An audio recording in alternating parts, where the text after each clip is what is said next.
श्री राम जय जय राम।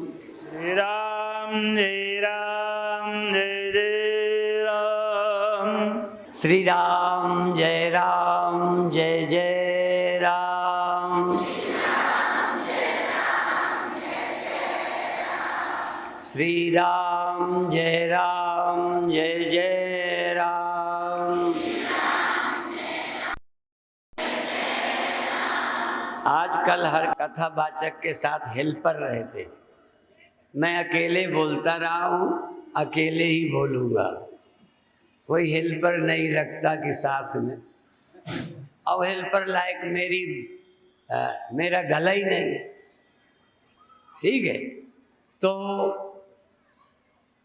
कुछ आपकी जिंदगी की बातें बहुत आवश्यक हैं, और बहुत आवश्यक में जो सबको जरूरी है वो खाना पीना, स्वास्थ्य, घर। राजनैतिक भी ये बात मानेंगे, धार्मिक भी ये बात मानेंगे। ये भारत और क्या देना चाहता है? भारत केवल रोटी कपड़ा मकान स्वास्थ्य की बात नहीं करता। यद्यपि महर्षि अरविंद के आश्रम पांडेचेरी में सब व्यवस्थाएं हैं और हर व्यक्ति सेवा करता है, समर्पित होके करते हैं। वो सभी आश्रम का काम करते हैं, आश्रम की ओर से भोजन मिलता है, और विशेष करके शिक्षा, चिकित्सा और मनोरंजन, 3 चीजें अरविंद आश्रम ने अपनी ओर से की। कोई भी मनोरंजन आप नहीं कर सकते। मनोरंजन के लिए क्या देखना, कौन सी टीवी देखना, कौन सा चैनल सुनना, कौन सा गाना गाना, मनोरंजन करना, मनोरंजन मनुष्य को चाहिए। सारी दुनिया में मनोरंजन किया जा रहा है। ध्यान रखें, अरविंद जैसे योगी समझते हैं समाज को मनोरंजन चाहिए, इसलिए, पर वो मनोरंजन लोगों पर निर्भर नहीं, वहां से जो निर्णीत मनोरंजन है वही होगा। लग जाए और मनुष्य के मन गलत रास्ते में न जाए। स्वस्थ मनोरंजन। चिकित्सा में तत्काल लाभ हो जाए, दूसरे साइड इफेक्ट हो जाएं, इन बातों का ध्यान रहे। चिकित्सा में बहुत ठगा न जाए, धोखा न दिया जाए, ये भी ख्याल रहे। चिकित्सा व्यापार का हिस्सा नहीं बननी चाहिए। जिस दिन चिकित्सा व्यापार बन जाएगी, उस दिन ऐसी बहुत औषधियों का आविष्कार होगा जो व्यापारियों को लाभदायी होंगी, व्यक्ति को उतना लाभदायी नहीं होगी, पर व्यक्ति को लाभ मालूम पड़ेगा। छोटे बच्चों को कई चीजें लाभदायी लगती हैं, पर माता पिता भी कहते बेटे टॉफी इतनी मत खाओ, इससे दांत खराब हो जाएंगे, ये मत करो, ये मत खाओ। बच्चे से ज्यादा सयानों को पता होता है। तो ये बात मनोरंजन में भी ध्यान रखने की है, चिकित्सा में भी ख्याल रखने की है। इसलिए रामदेव जी ने चिकित्सा के क्षेत्र में योग के माध्यम से एक चमत्कार खड़ा किया है जो आवश्यक है। और शिक्षा को भी व्यापार से मुक्त करना चाहिए। जब ये शिक्षा व्यापार बन गई तो कई कम पैसे वालों को पढ़ने का अवसर नहीं मिलता। अमीर लोग तो कहीं ना कहीं पढ़ा लेते हैं, और अभी तक बहुत सरकारें आईं और सब आरक्षण हुए, सुविधाएं दी, पर बच्चों की शिक्षा सही हो, अध्यापक सही पढ़ाएं, इस पर जोर नहीं दिया जा रहा। मैं किसी एक पार्टी को नहीं कह रहा, अभी तक की सभी पार्टियों के कार्यकाल देखे, सरकारी स्कूल अच्छे नहीं हैं, प्राइवेट वाले अच्छे हैं, और सरकारी स्कूलों में वेतन ज़्यादा है, प्राइवेट वाले में कम है। पर जब वेतन ज़्यादा है तो पढ़ाई अच्छी क्यों नहीं? तो एक तो शिक्षक कर्तव्य परायण नहीं और हमारी सरकारें जिम्मेदार नहीं। पढ़ाई जब हम स्कूल चलाते हैं, और छोड़ दो, हमारे बहुत विद्यालय हैं, मैं 2 नमूने पेश करता हूं जिसमें पूर्ण व्यवस्था हमारी है। उसमें 7 वर्ष से इंटर का 10वीं का रिजल्ट टॉप करता है, इंटर का 100% है। और हमारा एक स्कूल दूसरा है जिसको ग्रांट मिलती है। हम 2000, 1500, 2500 से किसी को 3000 से ज़्यादा नहीं देते डिग्री कॉलेज तक, और सबके रिजल्ट अच्छे। और जिसमें 8000, 10000 ग्रांट जिसको मिलती है उसका रिजल्ट 22%, 24%। हमारा ही स्कूल है, पर ग्रांट का मतलब अब सरकार की जिम्मेदारी हो गई। अध्यापक अब हमारे दामाद हैं। बुरा नहीं मानो, हम हटा नहीं सकते, असम्मान की बात नहीं कह सकते, वो पढ़ाते नहीं। इसमें भी बहुत अध्यापक बैठे होंगे। मैं ये कहना चाहता हूं कि इस देश के लोग इतने बेईमान क्यों हैं? जिस देश का खाते हैं, जिस समाज का खाते हैं, जिस सरकार का खाते हैं, उसके ईमानदारी से काम क्यों नहीं करते? और क्या लाभ है तुमको? यदि ईमानदारी से पढ़ा दोगे तो घिस क्या जाएगा? हम ईमानदारी से बोलते हैं तो हमें कोई घाटा लग रहा है? भाई मंच में बोलो या स्कूल में बोलो, बच्चों का फायदा करोगे, बच्चे खुश रहेंगे, बच्चे के गार्जियन खुश रहेंगे। और हमें क्या नहीं मिलता? तो हम चाहते हैं कि आप अपने विषय में परिपक्व हों, बोलें, बच्चों को समझाएं। और बहुत बार प्रवचनों में मैं जनता से पूछता हूं और यही कहता हूं कि यही है पढ़ाने का ढंग कि बच्चे उत्तर देने लगे।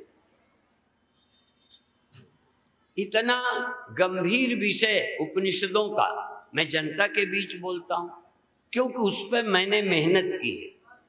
जिस विषय को पढ़ाना है, अध्यापक उसमें योग्य होके पढ़ के स्टडी करके चिंतन करके बच्चों के बीच जाए। तो अभिप्राय यह है कि देश का भविष्य उज्जवल करने के लिए धन की आवश्यकता है, स्वास्थ्य की आवश्यकता है, समझ की भी आवश्यकता है। हम देश और अपना हित समझे। हमें नहीं समझ आता देश हित, हमें नहीं समझ आता अपना हित। अपने हित के लिए कई साधु बने, अपने हित के लिए। अब लोगों को समझ ही नहीं आएगा कि साधु बनने से क्या अपना हित, त्याग से क्या हित है। कई साधु पैसा नहीं रखते थे, अब तो रखते हैं। गुरुदेव के समय तक एक कंधौली के महात्मा चाय पीते थे, बाकी 1000 साधु से ज्यादा कोई चाय नहीं पीता। तो साधु जो ये कहते हैं वो अपने आप के हित के लिए कहते हैं।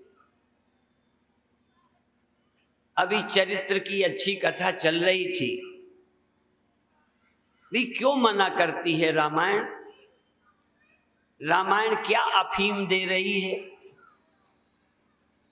आज बलात्कार से अखबार भरे हैं, अपहरण से अखबार भरे हैं, गैंग रेप की बहाने लड़कियों को उठा ले जाना। आखिर ये क्या हो गया आदमी?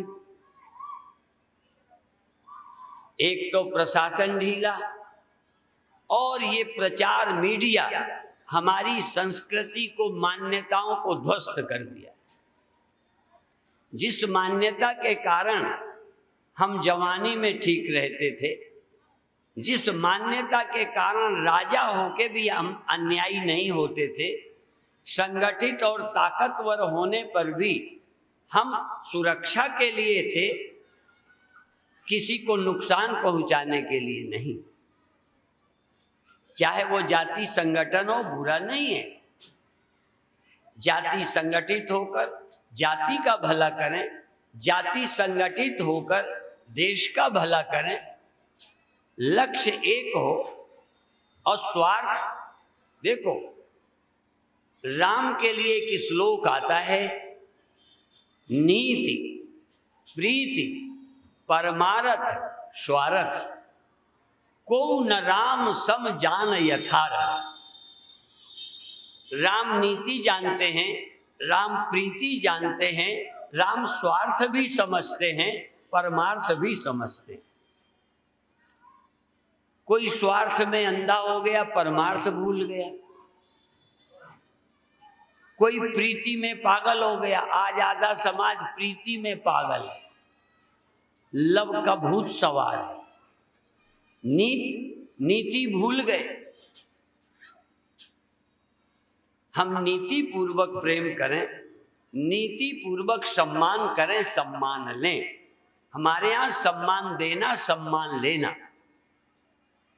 एक सीमा तक हमको अपनी इच्छाएं पूरी करनी है, पर धर्म नीति अपनी संस्कृति के अनुसार। चोरी करके धनी नहीं बनना, चरित्रहीन होकर सुख भोगी नहीं बनना, ढोंग करके सम्मानित नहीं होना। सम्मान अच्छा लगता है, आज भी हमें लगता है, पर पाखंड क्यों? इसलिए गीता में अमानित्वम, अदम्भित्वम, अहिंसा, क्षांतिरार्जवम, आचार्योपासनम शौचम, अर्थात अमानित्व, मान की बहुत हविष न रहे कि बड़ों से भी हम चाहें हमारे पैर छुएं। कई लोगों में इतना मान का पागलपन आता है कि लगता है सब हमारे पैर छुएं तभी हम ये ठीक है। भाई, हमारे यहाँ पूज्य से पैर नहीं छुआते, पूज्यों के हम छूते हैं। तो हम अमानित, तो राम पैर छूते हैं, राम के भी कई पैर छूते होंगे, वो तो रामायण देखिए। राम छूना भी जानते हैं, राम छुआना भी जानते हैं। राम सम्मान करना भी जानते हैं, सम्मान लेना भी जानते हैं। लेना बुरा नहीं है, पर हम अनियंत्रित न हो जाएं। काम का सुख अनियंत्रित नहीं। ये शादी है, प्रजनन है, ये काम सुख ही है। दशरथ के भी 3 स्त्रियां थीं। काम सुख लेना, फिर भी पागल नहीं होना। 5-7 वर्ष के उम्र की बच्चियों के साथ बलात्कार, मर्डर, अपहरण, ये पागल है। अनियंत्रित काम अग्नि, जो पंडाल को आग लगाए, घर को आग लगाए। चूल्हे पर तो आग चाहिए, चूल्हे पे भी आग नहीं होगी तो क्या आटा खिला दोगे हमें? आग आवश्यक है। हवन होता है, आग चाहिए। अग्नि कुंड पर आग चाहिए, पंडाल जलाने को नहीं। काम सृष्टि चलाने के लिए, उचित सुख भोगने के लिए काम पागल नहीं बनना। काम में पागल हो जाओगे, तुम अपना भी बर्बाद करोगे, समाज को भी करोगे। धनी बनने का भी पागलपन नहीं चाहिए। धनी बनिए। कई लोग धनियों से चिढ़ रहे हैं, कई धनी धन कमाने में पागल हो रहे हैं। बहुत सूझबूझ से जिंदगी जीजिए।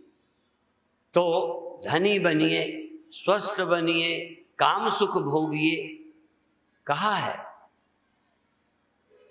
यौवन में काम सुख लेने वाले, बचपन में विद्या अध्ययन करने वाले,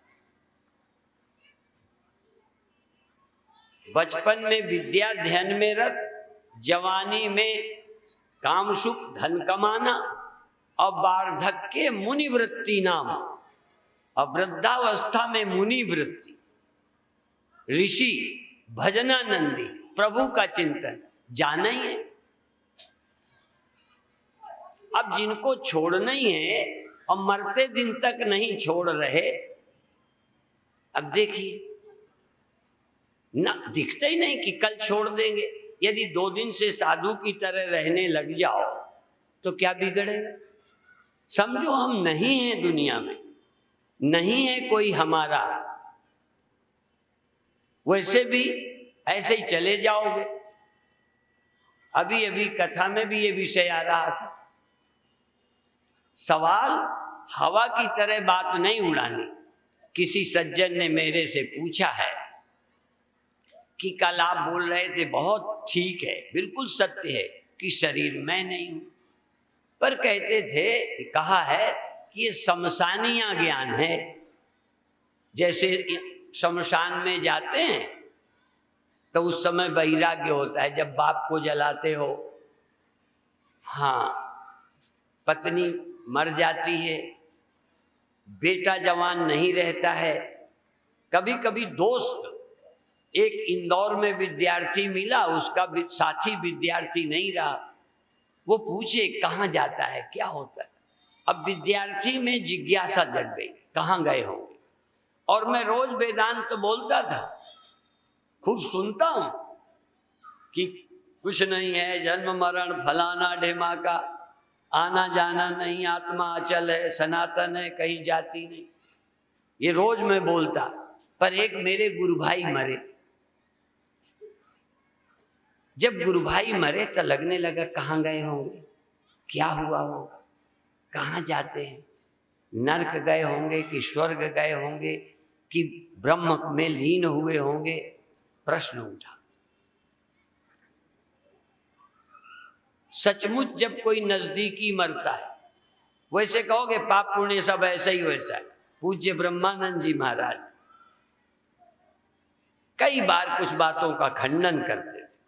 वो महान पुरुष हैं, पर एक बात जरूर कहे भी नहीं रह सकता कि जब अस्वस्थ हुए तो अपने कानों से मैंने उनसे सुना कि भाई तुम्हें जाप हो रहा था, पंडितों के द्वारा जाप विद्यालय में हो रहा था, तो वो कहते हैं कि पैसा ना मिले तो भी चिंता नहीं करना, जाप करो।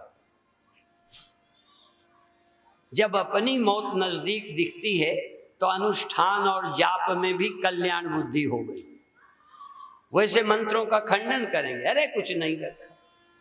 मैं उदाहरण इसलिए देता हूं कि तुम्हें एक दिन ईश्वर की जरूरत पड़ेगी, चाहे कुछ भी कर लो, एक दिन जब मौत नजदीक होगी, तुम्हें विश्वास ना आए तो कहना।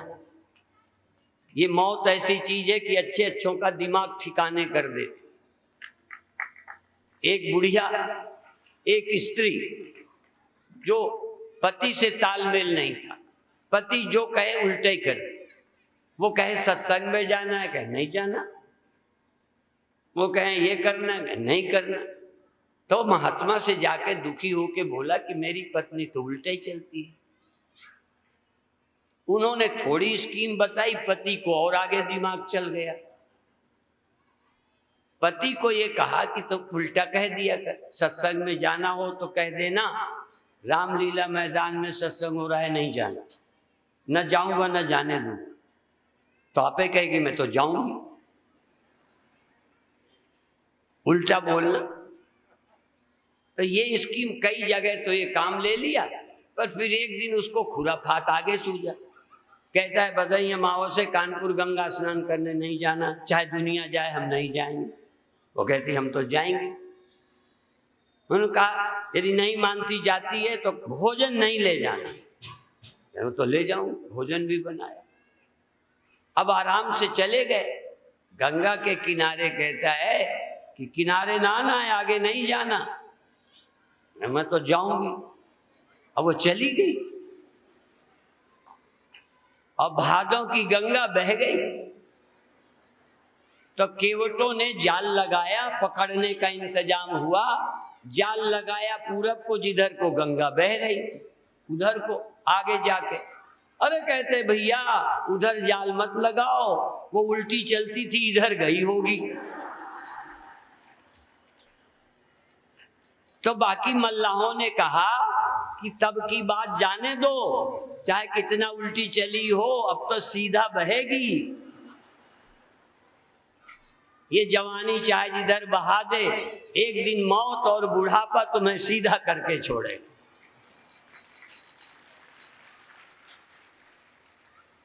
तुम अपनी जवानी की अकड़ में, पढ़ाई की अकड़ में 4 दिन को पद गए दादागिरी करने लगते हो।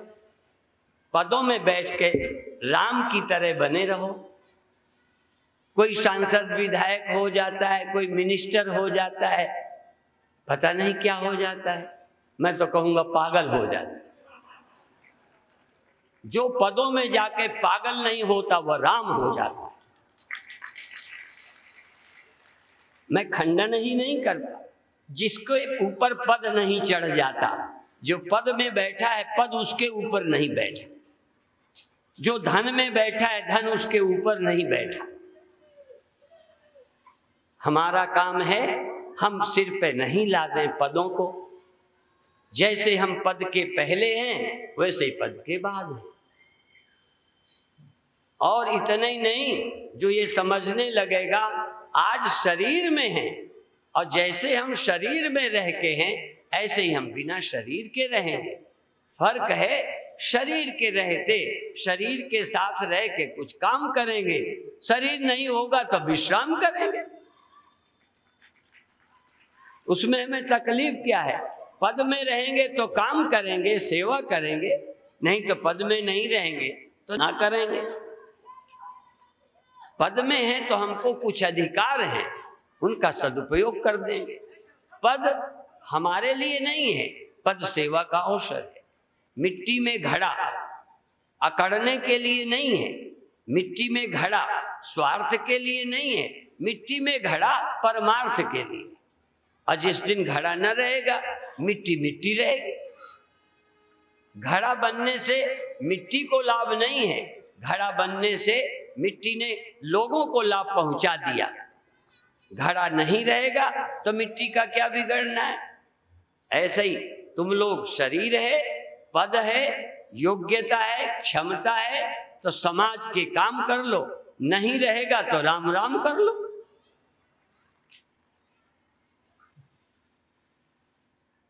इसीलिए हमारे यहाँ ये भी कह दिया कि मुनि यतन यतन जन्म जन्म मुनि यतन कराही, अंत राम कहीं आवत नहीं। अंत में राम नहीं कह पाते, वो चीजों की पकड़, चीजों की पकड़। यदि घड़े की मौत आए, घड़े को 2 तरह से भक्ति आती है, जरा ध्यान रखना, तुम्हारी बात साथ में। अब घड़े का मरने का समय आया तो उसकी समझ में घड़े को मिट्टी की पहचान तो है नहीं, घड़े की तो है, और घड़े के कारण और सब दिखाई पड़ता है, मिट्टी नहीं दिखाई पड़ती। और तुम्हें ये मिट्टी दिखाई भी पड़ती है, पर जिसकी बात मैं कहता हूं वो नहीं दिखाई पड़ती।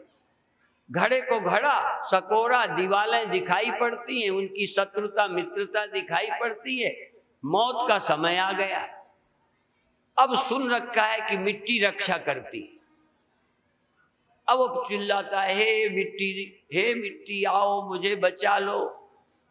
यही है ना, आपको कौन बचाए? भगवान बचा ले। कहाँ रहता है भगवान? और घड़ा मिट्टी को चिल्लाता है, आजा मेरी रक्षा कर, मौत आ गई, क्या करूं, मेरी रक्षा। खैर इस विश्वास का लाभ है थोड़ा, पर फिर भी घड़ा न रहा। अब एक वही घड़ा अब वो क्या सोचता है, घड़ा तो बनावट है, घड़ा तो रूप है, और मिट्टी तो मेरा स्वरूप है। घड़ा रूप है और मेरा स्व मिट्टी है। घड़ा की शक्ल धारण करने के पहले मैं क्या थी, क्या हूं? तो क्या घड़ा बनने पर जो हूं वो नहीं रही? कितने बार समझाता हूं कि देखो ये कपड़ा है, ये गांठ है। गांठ रूप है, गांठ कपड़े का रूप है और कपड़ा गांठ का स्वरूप है। गांठ कपड़े का रूप और कपड़ा गांठ का स्वरूप। स्वरूप गांठ बनने पर भी दिखता भले ना हो, समझ में आता भले ना हो। देखो मैं तुमसे पूछूंगा, छोटे से छोटा बच्चा, ये क्या है? कपड़ा। छोटे बच्चे ने बताया, बहुत अच्छा। छोटे बच्चों से पूछता हूं, सयानों से नहीं, क्योंकि सयाने रट चुके हैं मेरा लेक्चर। अब मैं पूछता हूं ये क्या है? गांठ है। अब देखो ये है कपड़ा है, यहां तो कपड़ा नहीं है। बोलो। तो हम ये कहते हैं आदौ अन्ते चयन नास्ति वर्तमाने पि तत्तथा। जो पहले नहीं थी बाद में नहीं रहेगी, जो यहां नहीं है या जो केवल यहां है, यहां नहीं है। यहां है, यहां नहीं है। कौन? हाँ शाबाश। यहां गांठ है, यहां नहीं, इधर भी नहीं। तो देखो गांठ यहां है, यहां वहां नहीं। ठीक, गांठ अभी है, पहले नहीं बाद में नहीं। आदौ अन्ते चयन नास्ति वर्तमाने भी तत्तथा। जो पहले नहीं बाद में नहीं, वो इस समय भी नहीं। अब इस समय नहीं, ये बच्चा नहीं समझेगा। समझाऊंगा पर बच्चे की समझ में इस समय गांठ है। अब इसको कपड़ा पाने के लिए, मृत्यु से बचने के लिए, मृत्यु से, गांठ को मृत्यु से बचने के लिए कुछ करना पड़ेगा। लोगों की समझ है, हमारी समझ में गांठ नहीं है, कपड़ा ही है। यही बचने का उपाय है। गांठ है नहीं, अभी भी 100%, 100%। जितना कपड़ा यहां, ठीक उतना ही कपड़ा यहां कम है। बोलो। जितना कपड़ा यहां है, जितना यहां है, यहां कपड़े के अलावा कोई और भी है। अब देखिए, लगता तो है हमें भी, बच्चों को नहीं, मुझे भी, मैं तुम्हारा साथी हूं, मुझे भी लगता है कि यहां गांठ है, पर फिर भी जरा दिमाग लगाओ, यहां भी पूरा कपड़ा है। जितना यहां उतना ही यहां तो पूरा कपड़ा है, यहां अधूरा कपड़ा। बोलो। तो फिर परमात्मा और सब जगह है, यहां आदमी है। ये आदमी है, भगवान सब जगह है। तो जहां आदमी है वहां भगवान नहीं है।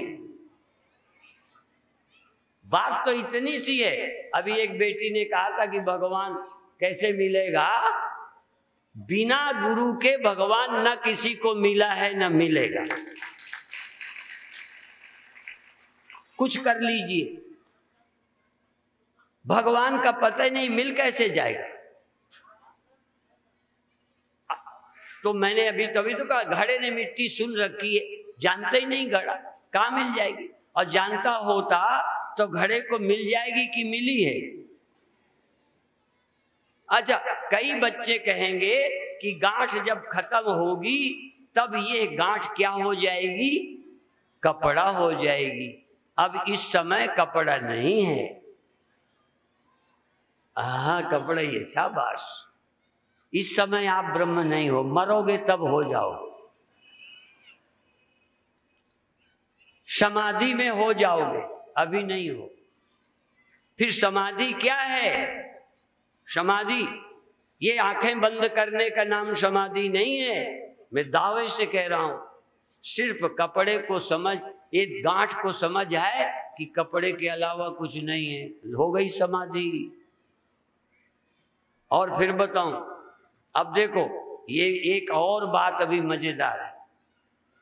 एक इसमें तुम हो, एक इसमें मैं हूं, ठीक है? इसमें एक वो है जो आए नहीं है, एक मैं हूं, एक तुम हो, एक वो है जो अभी राठ में हैं तो पर आए नहीं। वो जो नहीं आए उनमें भी वो है, जिनसे मैं बात कर रहा हूं उनमें भी वो है, और मैं जो बात कर रहा हूं मुझ में भी है। पर मुझको मुझ में है पता है, तुमको तुम में है पता, और उनको उनमें है, उनमें उनके अंदर वो है, पर उन्हें उसकी खोजने की जरूरत नहीं है। जो नहीं आए, जो नहीं आए उन्हें भगवान चाहिए नहीं, जो आए हैं उन्हें चाहिए। चाहिए क्यों? क्योंकि अभी भगवान मिला नहीं। और हम कौन हैं? जिनको भगवान मिला है। कहाँ मिला है? जहां हम हैं वहीं मिला है, और इतना मिला है कि हम ही खो गए, वही रह गया। हम सिर्फ लोगों को लगते हैं, लोगों को गांठ लगती है। जिस गांठ को कपड़ा मिला है वो कहती है गांठ है ही नहीं, कपड़ा ही है। इसलिए ब्रह्मज्ञानी आप परमेश्वर, ब्रह्मज्ञानी को ढूंढे महेश्वर, ब्रह्मविद ब्रह्मयु भवति। ब्रह्मज्ञानी ब्रह्म ही है, सोई जाने जेहि देव जनाई, जानत तुम्हें। जो जान गया है वो जनाएगा, और जिसको जनाएगा वो भी वही हो जाएगा। आप जानेंगे तो आदमी नहीं है, इसलिए जो नर से समझत बने, करनी नहीं कहता, जो नर से समझत बने तो नर नारायण होए, और समझत न बने तो नर भी न रहे, पशु बन जाए, राक्षस बन जाए, चोर लुटेरा बदमाश बन जाए, और नर तो क्या शैतान बन जाए, और अंत में नर बन करके मर जाए। और एक नर अमृत को प्राप्त कर ले पाए, जन्म लिया था और मिल गया अजन्मा। मिला था जन्म, हुआ था जन्म, मिला अजन्मा। जन्मे में अजन्मा मिल जाए, जन्म लेके अजन्मा मिल जाए तो मरना खत्म हो जाए। यदि जन्म लेके जो जन्म के पहले था और जन्मे वाले को अजन्मा न मिले तो मौत मिलेगी। जो भी जन्मे हैं यदि अजन्मा को नहीं खोजेंगे, जो तुम में ही है, तो मौत का ख्याल आएगा।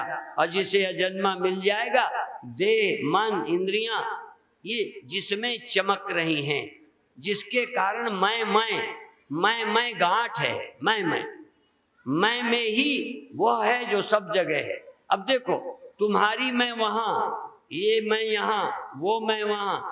अच्छा, वो मैं यहां है? तुम यहां हो? नहीं। मैं वहां हूं? नहीं। ये सब गांठों की तरह इंडिविजुअल हैं, बुलबुले हैं, लहरें हैं, और इन सब में एक है, वो पानी की तरह, वो सब में है। जो सब में है वो किसी को मिला है कि सुना है? देखो, व्यक्ति मिले, इसको ये मिला, इसको ये मिला, ये सब एक दूसरे को मिले, इनको कपड़ा मिले ही नहीं। आप सबको भी हम मिले, तुम मिले, दुनिया मिली, नेता मिले, नहीं मिला केवल एक, तो सिर्फ भगवान नहीं मिला।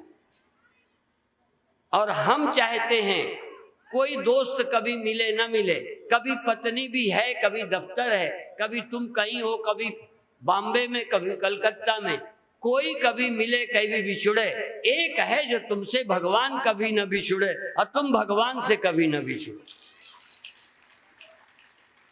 इसीलिए भगवान ने कहा यो माम पश्यति सर्वत्र, थोड़ा गीता सुनो, यो माम पश्यति सर्वत्र सर्वम च मयि पश्यति तस्याहम न प्रणश्यामि सच में न प्रणश्यति। जो मुझे अयोध्या में देखता है और कहीं नहीं, उससे मैं बिछुड़ता हूं, वो मुझसे बिछुड़ता है। जो मुझे कृष्ण देखता है व्यक्ति, कभी वो मेरे पास, कभी मैं उसके पास, कभी वो मेरे से जुदा। यदि तुम मुझे ये देखते हो तो 24 घंटा मैं तुम्हारे पास नहीं हो सकता। कोई जन्मा किसी के साथ सदा नहीं रहा, पर अजन्मा सबके साथ सदा साथ रहता है। अजन्मा किसी का साथ छोड़ता ही नहीं, पर अजन्मा को लोग जानते नहीं। किसी से पूछो तो सिर्फ नहीं मिला भगवान। चलो तुम्हें ये विश्वास है पर हमें मिला नहीं। एक वर्ग वो है जिनको ये तो है कि है भगवान, ये भी कहते हैं सब जगह है, पर मिल गया है, बोलो। हम ऐसे आदमी के चरणों में सिर रखते हैं जो ईमानदारी से कह दे कि या समझ ले कि मुझे भगवान मिल गया है, अब भगवान मेरे से बिछुड़ नहीं सकता। कई को मिल जाता है तो चला भी जाता है। आप जिस भगवान को भगवान कहते हो वो मिलता भी जुड़ता है। और बहुत लोग जो नास्तिक कहते हैं वो कहते हैं भगवान है ही नहीं, तुम मानते हो पर तुम्हें मिलता नहीं। एक हैं जो मानते नहीं तो जानने की जरूरत ही नहीं, सारी मेहनत से बच गया नास्तिक। नास्तिक को कोई झंझट नहीं, है ही नहीं, क्यों ध्यान करे, क्यों भजन करे, क्यों पूजा करे, क्यों पाठ करे, और कहाँ जाना है जिसके, बस। तो नास्तिक को एक अर्थ में काफी छुट्टी मिल गई। ये बेचारे कर भी रहे हैं, तड़प भी रहे हैं, मिलता भी नहीं है। ठीक है, और एक हम हैं मस्टंडे, जान के कह रहा हूं, जिनको मिल गए का पता है, इसलिए बिछुड़ने का डर नहीं।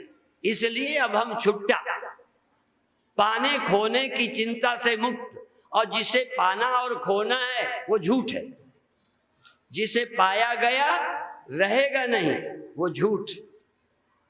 पाया कहे सो बावरा, गया सहे को कूर, आया गया कहीं नहीं, ज्यों का त्यों भरपूर।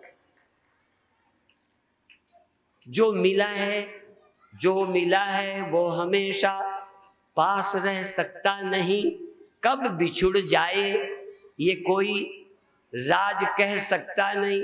यह जवानी का खिला मधुबन किसी का है दिया, कहीं से आया है, कहीं से बना है, कहीं से मिला है। ये जवानी का खिला मधुबन किसी का है दिया, मैं नहीं, मेरा नहीं, ये सब कुछ किसी का है दिया। ये किसी से बना है। फिर बताऊं, जिस मत का मैं प्रचारक हूं, जिस मत का, किस मत का, एक होता है किस्मत, नहीं होती किस्मत, और हम जिस मत के प्रचारक हैं उस उपनिषद, उस ग्रंथ के मंत्र बोलता हूं। हम ये नहीं कि बीच में कोई पार्टी बदल रहे या कोई युग आ गया तो हमने भगवान को एक देशी से व्यापक कहने लग गए, क्योंकि एक देशी के बहुत दुश्मन हैं, मूर्ति पूजा के भी कई विरोधी हैं। हम इसलिए कहना चाहते हैं हम शुरू से उसके उपासक हैं जो सब जगह है। उसके लिए क्या है, यतो व ईमानी भूतानि जायन्ते, शब्द याद रखना, यतः व ईमानी भूतानि जायन्ते, जिससे ये सब हुए हैं, जिससे ये सब हुए हैं, जिसमें होकर रहते हैं और जिसमें ये अंत में खो जाते हैं, तद ब्रह्म, वो ब्रह्म है। और सब होते हैं, केवल मैं नहीं, मैं उससे होता हूं, ये मुझे पता चल गया है। तुम्हें पता नहीं, पर सब जिससे होते हैं, मैं नहीं, केवल हिंदू जिससे होते हैं नहीं, जिससे केवल मनुष्य होते हैं, मुसलमान ईसाई होते हैं, सो भी नहीं, जिससे कीड़े होते हैं, जिससे पशु होते हैं, जिससे पक्षी होते हैं, जिससे पेड़ पहाड़ होते हैं, जिससे सूर्य चांद होते हैं, जिससे मेरे मन होते हैं, जिससे मेरे सपने होते हैं, जिसके बिना सपने नहीं होते, जिसके बिना नींद नहीं होती, जिसके बिना जागृत नहीं होता और जिसके बिना कुछ नहीं होता, उसको मैं सदा उससे अपने को हुआ देखता हूँ। उसको मैं वहाँ नहीं यहाँ पाता हूँ, लेकिन उसको मैंने यहाँ ही नहीं पाया, उसको मैंने सब जगह पाया।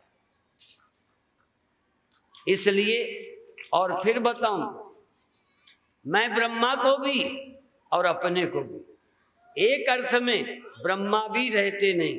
कितने बार कहूं, अभी अभी मैं बहराइच में लखनऊ में कह के आया, तुम्हें भी कह दे, उपजहि जासु अंश ते नाना, शंभु बिरंच विष्णु भगवान। जिससे ब्रह्मा उपजते हैं, तो इसका मतलब उपजते होंगे। अच्छा, ये छोटी गांठ है, ये उपजी, ये चलो कीड़ी है, ये नहीं रहेगी, ये जरा कोई राजा महाराजा है, ये तो रहेगा।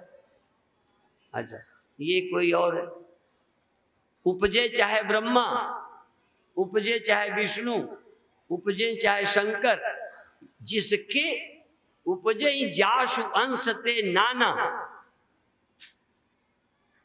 नाना माने नाना बार, उपजे जासु अंश ते नाना, शंभु बिरंच, नाना विष्णु, नाना शंकर, नाना ब्रह्मा, जिससे हो चुके हैं और खो चुके हैं, और जो आज तक हुआ नहीं, खोया नहीं, तद ब्रह्म तद विज्ञात, वो ब्रह्म है।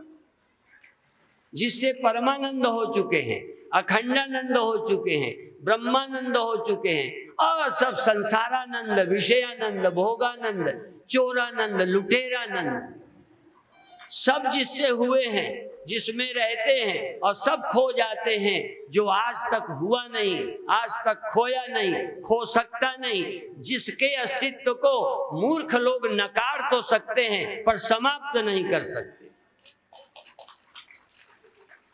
कोई कितनी दलीलें दे ले, कोई लहर कहे हम पानी को नहीं मानते, ठीक है, हमें कोई आपत्ति नहीं, नहीं मानो, हो तुम तो हो, तुम हो, अपने को अस्वीकार करोगे। गांठ कहती है मैं कपड़े को नहीं मानती, नहीं मानो। गांठ को पूछो तू तो है, ठीक है, अब इससे पूछेगे तू रहेगी नहीं, तो फिर क्या रहेगा?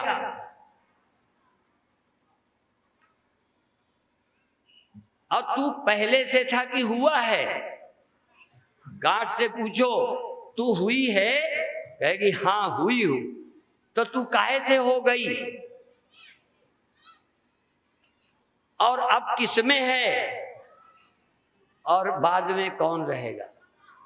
तो तुम हो। महात्मा गांधी कहते हैं क्योंकि ईश्वर है, गांधी कहते ईश्वर है।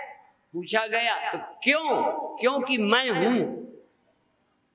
गांठ है इसका मतलब कपड़ा है, घड़ा है इसका मतलब मिट्टी है, लहर है इसका मतलब पानी है, कोई हुआ है इसका मतलब कोई सत्य है। फिर सत्य की परिभाषा सुनो, कोई हुआ है इसका मतलब कोई सत्य है जिससे हुआ है, और तू है क्योंकि तुझे हुए में, तेरे हुए में भी अभी भी है। यदि है ना होता तो तू हुआ जी नहीं सकता, न हो सकता है, न रह सकता है और न खो सकता है। जिसके बिना जगत होता नहीं, जिसके बिना जगत रहता नहीं, जिसके बिना जगत खोता नहीं, जिसके बिना सपने होते नहीं, जिसके रहते सपने रहते हैं और जिसके रहते ही सपने खो जाते हैं, उसका नाम सत्य है। और जो होते और खो जाते हैं उस सब का नाम सत्य नहीं है, उस सब का नाम स्वप्न है। जगत है जागृत का स्वप्ना, निरख तू सत्य स्वरूप अपना। छोड़ अब देहो हम जपना, शिवो हम बोल जरा प्यारे। ये देहो हम जपना छोड़, देह है तो तू सीमित हो गया। देखो इतना कहते ही कि मैं गांठ हूं, यहां हूं वहां, आदमी हो यहां हो, सब जगह तुम नहीं हो। अब हो सदा नहीं, सदा रहोगे ना। तुम ये हो तो अभी हो, पहले नहीं थे आगे नहीं रहोगे। ये हो तो यहां हो, सब जगह नहीं हो। सत्य कौन है? जो यहां भी है और सब जगह भी है। सत्य कौन है? जो अभी भी है, बोलो, और सदा है। अब देखो, जो यहां है वो गांठ है, जो अभी है वो गांठ है, जो इसके पहले था बाद में रहेगा और अब भी, बस अब भी है, यही चक्कर है। जो पहले था पीछे रहेगा वो अब भी है। अच्छा, जो वहां है वहां है वहां है, वो यहां भी है। जो यहां है वही सब जगह है, पर एक यहां है, एक यहां है जो सब जगह, पर एक यहां है जो यहां भी है और जहां ये नहीं है तहां भी है। उसको खोजना है। उस परमात्मा की खोज का नाम ही ब्रह्म विद्या है। उस खोज का नाम ही साधना है। उस खोज के लिए आवश्यकता गुरु की है। इसलिए बंदो गुरुपद कंज कृपा सिंधु नर रूप हरि महामोह तम पुंज जासु वचन रवि कर निकट। हम अंधविश्वासी नहीं हैं। और बता दें, यदि इतने को ही मैं मानते हो तो इतना जो ये हुआ इंडिपेंडेंट, स्वतंत्र है। गांठ हुई, चलो मान लेता हूं। ये इसलिए सरलता से बोलता हूं कि तुम्हारी खोपड़ी में एक बात धंसे। ज्ञान तो अभी नहीं होगा, पर फिर भी बता दूं, जो पैदा हुआ है वो किसी का मोहताज है या स्वतंत्र है? मान लो गांठ पैदा हुई, ये स्वतंत्र है, बिना कप, इसको किसी चीज का सहारा तो नहीं चाहिए। क्या? कपड़ा। बर्तन को क्या चाहिए? मिट्टी। गहने को क्या चाहिए? लहर को क्या चाहिए? कोई पैदा हुआ स्वतंत्र बता दो तो मैं तुम्हारा चेला बनता हूं। और जब पैदा हुआ स्वतंत्र नहीं है, उसका अपना अस्तित्व नहीं है, किसी अस्तित्व का मोहताज है। अर्थात जासु सत्यता ते जड़ माया, भाष सत्य यु मोह सहाया। इसमें गांठ का है।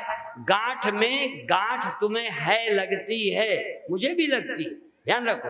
गांठ मुझे है लगती है, पर गांठ में गांठ का है पना, गांठ का है या कपड़े का? तो तुम में तुम्हारा तुम पना तुम्हारा नहीं है, तुम में तुम पना भगवान का है। यह में यह पना इसका नहीं है, भगवान का है। और उन लोगों से मेरी चैलेंज है, चुनौती है, चाहे नेता हो चाहे अभिनेता, चाहे गरीब हो चाहे अमीर, मैं मानता हूं कि बिना सत्य के सृष्टि ना हुई है ना हो सकती है। और सत्य उसे कहते हैं जो स्वयं कभी पैदा नहीं हुआ। कई बच्चे हमसे पूछते हैं कि चलो ये तो अब पैदा हुआ, ये तो भगवान कब पैदा हुआ? वो समझते हैं जैसे मैं पैदा हुई, मेरा बाप पैदा हुआ। आपका बाप तो अजन्मा है ना, आपके बाप का बाप वो भी पैदा हुआ। तो बच्चे पूछते हैं जब सब पैदा हुआ तो भगवान भी कभी पैदा हुआ होगा? और हम कहते हैं जो पैदा हुआ है वो परमात्मा नहीं है। पर एक बात बताऊं, पैदा हुए में जिस दिन परमात्मा ये जानता है कि ये मैं ही हूं, इसमें मैं हूं, बस समझो वो गांठ भी परमात्मा ही हो गई। जिस देह में परमात्मा प्रकट होता है, जिस देह में परमात्मा अपना अनुभव बता सकता है, मैं कौन हूं, जो पैदा होकर इतने बरस का हूं, इसका लड़का हूं, इसका भाई हूं, इतना बता पाता है, वो परमात्मा नहीं। जो इस पैदा हुए देह में ये भी बता सकता है कि मैं जन्मा नहीं, मैं मरता नहीं, मैं केवल यहाँ नहीं, सब जगह हूं, समझो वही व्यक्ति भगवान है। इसलिए कृष्ण को हम भगवान कहते। कृष्ण कहते मैं सर्वत्र हूं। कृष्ण कहते मुझसे सृष्टि हुई है। कृष्ण ये नहीं कहते मैं हुआ हूं, सृष्टि मुझसे हुई और मैं पैदा होने के पहले अजन्मा था, मैं ही था, मैं ही जन्मा। अजोपिसन नव्यात्मा भूता नाम ईश्वरोपिसन प्रकृतिम स्वामधिष्ठाय संभवाम्यात्म माया। मैं जन्म लेने के पहले था, अजन्मा था, फिर भी जन्म लिया। जैसे मिट्टी, अभी तो कुम्हार घड़ा बनाता है, पर यदि कहीं मिट्टी में चैतन्यता होती तो वो कहती मैं मिट्टी थी, मुझे जरूरत पड़ी लोगों के लिए तो घड़ा बन गई, और घड़ा बनी और घड़ा नहीं, पर मैं पैदा नहीं हुई। तो जब कृष्ण कहते हैं मैं जन्मा नहीं, तो झूठ नहीं कहते। कृष्ण कहते हैं मैं मरता नहीं, झूठ नहीं कहते। और ये भी कहते हैं कि बहुत जन्म बीत गए हैं। बहूनि में व्यतीतानि जन्मानि तौचार्जुन तान्य हम वेद सर्वाणी न च वेद परं तप। अरे अर्जुन, मेरे तेरे दोनों के बहुत जन्म हुए, और बहुत जन्म का मतलब है अभी तक नहीं मरा, और बहुत जन्म का मतलब है कि मैं पैदा ही नहीं हुआ। बार बार जन्म तो वही लेगा जो सदा रहेगा, मर जाएगा तो जन्म कौन लेगा। मिट्टी बहुत बार घड़ा बन चुकी, क्यों बन चुकी, क्योंकि बनी रही। बार बार जन्म लेना भी ये सिद्ध करता है कि मेरे अस्तित्व का जन्म नहीं होता, मेरे अस्तित्व का नाश नहीं होता। ये दर्शन है गीता, ये दर्शन है उपनिषद, ये दर्शन है भागवत, ये दर्शन है ज्ञानियों का। और ज्ञानियों के दर्शन के बाद अंत में मैं कहूं, काम करते हुए तुम यदि इसको बहुत मोह ममता कर लोगे तो क्या होगा। भगवान भी यदि मेरी तरह मोह कर लेते तो मरना उनको सताने लगता। उनके मरने को क्यों कहते हैं गुप्तार घाट में गुप्त हो गए, क्यों कहते हैं लीला करते हैं।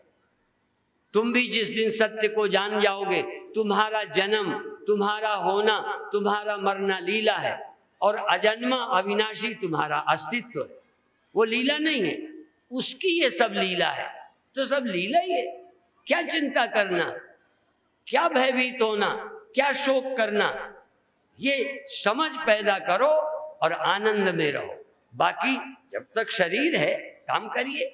शरीर निष्प्रयोजन नहीं बना, ये निष्प्रयोजन नहीं बना, आंखें निष्प्रयोजन नहीं, कान निष्प्रयोजन नहीं, भोजन निष्प्रयोजन नहीं, सब कुछ बना प्रयोजन से। मिट्टी का घड़ा निष्प्रयोजन बना, मिट्टी के मकान व्यर्थ बनाए।